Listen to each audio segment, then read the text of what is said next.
মানুষ চেনার সাধ্য আমার নেই। যতবারই চিনতে গেছি ততবারই ভুল করেছি। বিশ্বাসকে সত্য ভেবে এই এগিয়েছি। শহরে আমি কখনো আর মানুষ শেষে খুঁজে ফিরে উঠতে পারিনি। পেয়েছি আঘাত। মুখ আর মন যে এক নয় তা দেরিতে জেনেছি।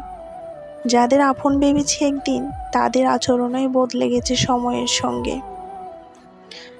আমি মানুষ চিনতে পারিনি হয়তো, কিন্তু মানুষকে রূপ বদলাতে দেখেছি স্পষ্টভাবে। হাসির আড়ালে লুকোনো হিসাব।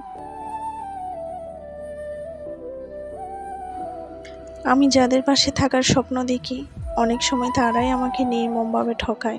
তারা ভাবে আমি নরম মনের মানুষ, আমাকে সহজে ফাঁকি দেওয়া যায়। আমি প্রতিবাদ করব না, প্রশ্ন তুলব না। হয়তো সত্যি আমি চুপচাপ থাকি, কিন্তু সেই চুপ থাকা দুর্বলতা নয়, এটা অভিজ্ঞতার ভেতর দিয়ে শেখা এক স্থিরতা।